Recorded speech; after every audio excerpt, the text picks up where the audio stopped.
Welcome to another edition of Mark's Inspiration. Glad you could join me today. And it's another beautiful sunny day in St. Louis, Missouri. The birds are singing and the wind is blowing. How is it in your world today? Smash that like button and subscribe. Today I have a message about persistence, perseverance, continuing when it doesn't look like anything's happening or you're not going to get to where you want to go. Everything requires persistence and perseverance. If it were easy, everyone would do it. And I reached 1,000 subscribers on my YouTube channel. So this message is for the YouTube channel, but I'm going to post it on Instagram because some of you watch me there too. So it took me over a year to get 1,000 subscribers. Okay, some of my videos people only watched, I only had one viewer. Okay, that can make you feel a little bit like you're never gonna get there. But everything in life, you just have to keep going.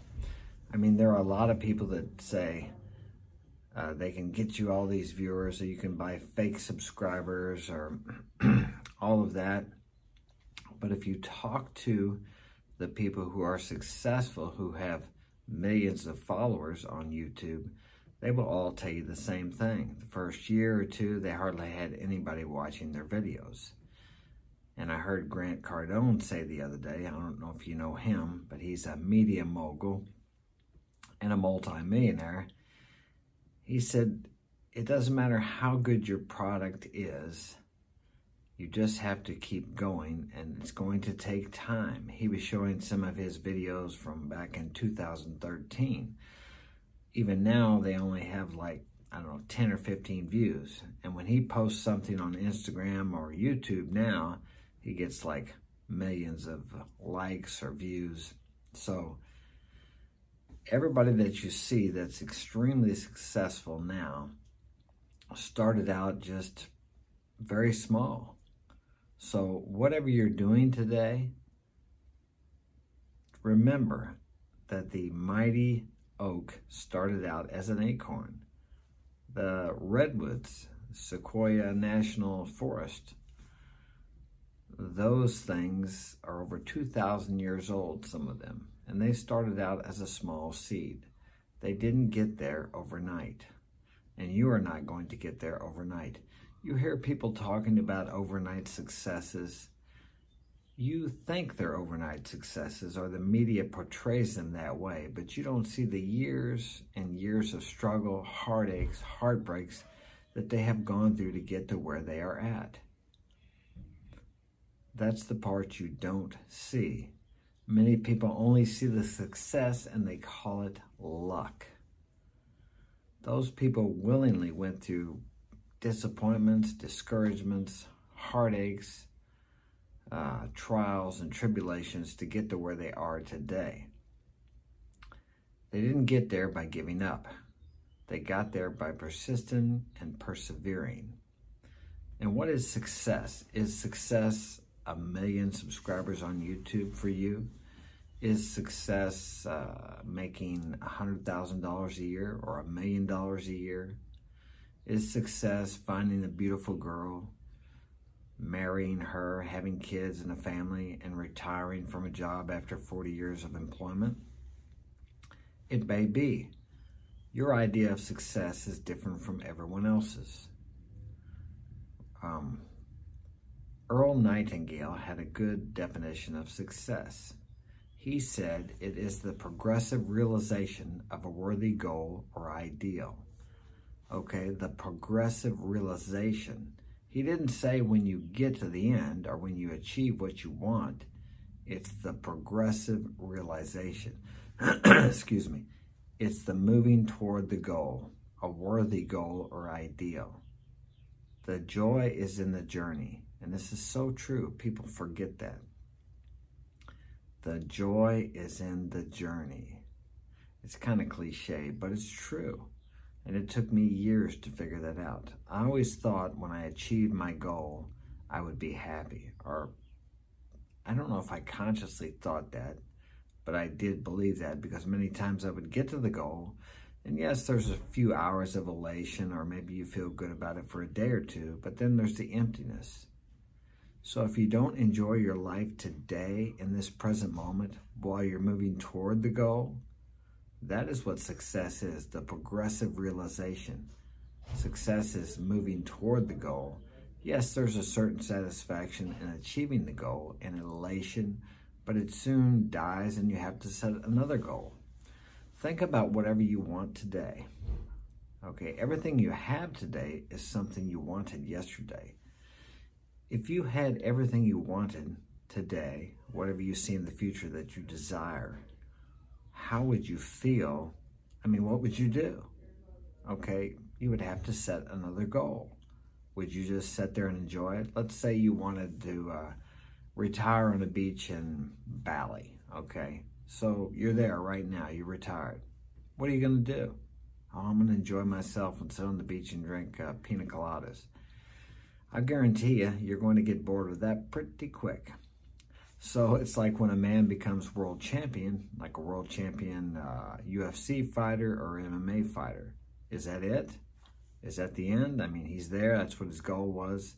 No, he keeps fighting. He has to keep going, doing something. You can't rest on your laurels. You're either moving forward or you're moving backward. There is no neutral.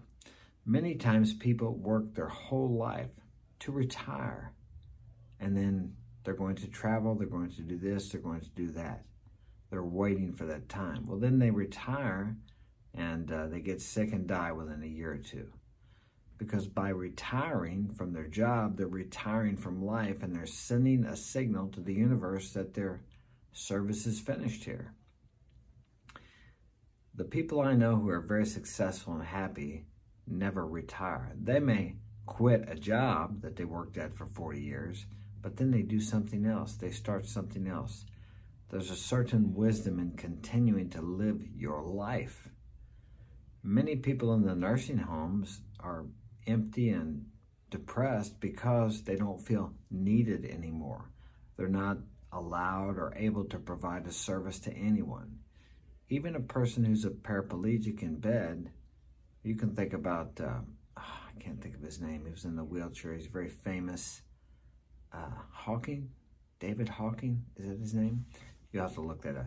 But anyway, he was a paraplegic, and I don't think he could talk without a machine, but yet he provided service to humanity. And I'm sure he got fulfillment out of that. So as long as you're providing some type of service, you feel good. Everyone wants to feel needed. Sometimes you feel like you're needed too much. For example, yesterday for me was an extremely busy day. I constantly had people needing and wanting things from me. Okay, at the end of the day, I was pretty well exhausted, but grateful that I was that busy all day. I mean, I was busy from the time I got up in the morning till the time I went to bed. I didn't get to do all of my meditations yesterday because I was so busy helping other people. Now, you have to take care of yourself, and you have to rejuvenate. You have to take time to yourself after one of these days. Well, you have to before to be prepared for a day like that, and you have to afterward too if you feel drained. Many people want to be this great businessman, this great speaker, this great leader, whatever it happens to be. But do you have the inner character that can handle that type of stress or success, however you want to look at it? You see these people commanding great companies, CEOs, but they make decisions that affect many people's lives. They are called upon constantly all day to give of themselves. They are some of the greatest servants in the world. It's like the President of the United States or a leader of another country. They're constantly giving. People are constantly asking them for something. For me, I have 6 kids, as many of you know. Excuse me. They're always knocking on my door, and sometimes I get frustrated. But then I need to remember, if you want to command greater responsibility, you need to take care of what is before you today. Everything that is offered to you today to deal with or to handle or to take care of is a step for you to move into the direction of what you desire in life. If you can't handle the responsibilities you have in front of you today, if you can't handle the money you have in front of you today, if you don't take care and manage the money you have in front of you today, why should you have more money? Why should you have more responsibilities? Take care of what's before you today, and then you will be given more to care for tomorrow. Many people think, oh, if I had more money, I would be okay. More money is more responsibility, more management. It's just a tool. Now, of course, I like money like everyone else. I like what you can do with money. I like the choices I have when I have more money. But more money is more responsibility. Excuse me, more responsibility, not less. Money is just paper, but it represents, it's an illusion of power. It can be, it's an illusion of many different things. What does money mean to you? Very important to ask yourself that question. Okay, because remember, it's just a form of energy. What you put out into the world will come back to you. If you put value out into the world, value will come back to you in the form of money or in other forms. Value can come back to your life, into your life in many forms besides money. Some people have such an idea of money that it's almost like a god. It can be a god to people. I've allowed it to get a hold of me at times. And every time I start pursuing money for money, it just seems to get farther away from me. Okay, but when I pursue service and value, give value to my customers and value to other people, the money flows into my life. And that's what people don't understand. If you chase money for money's sake, I'll guarantee you, if you get it, you will end up feeling empty and desolate. That's just a fact. Many of the richest people in the world years ago that people told their children or the nation admired ended up killing themselves or going crazy. Now, that's not everybody. And money is not evil. It's neither good nor bad. Thinking makes it so. But to chase money for money's sake, the people that I admire that are happy are the ones who they're very wealthy, but yet they give so much to the world and to other people. And that is one of the greatest responsibilities. If you have the money to give and to help other people, the less fortunate, the poor, because we're always going to have the poor with us. We need to help those people. Help them learn how to help themselves. What's the old saying? Give a man a fish, feed him for a day. Teach him how to fish, feed him for a lifetime. It's very easy to give money away indiscriminately. It's much harder to figure out how to give it away where it's actually going to help these people, certain people, to be able to help themselves, to help them rise in consciousness, to grow, to learn, to support themselves. Sometimes that's not easy. I struggle with that with my children, when to give and when not to give. But always I tell them they need to provide some type of service, some type of value. If everyone wasn't out there working, we wouldn't have McDonald's, Burger King, Walmart. All these people that work in all these places provide value to you and I. Every job is important, whether you're mopping floors in a school as a janitor or whether you're serving burgers at Burger King. Important, valuable. You provide me and many other people value. So that's all I have for today. Thanks for joining me, and I will see you tomorrow.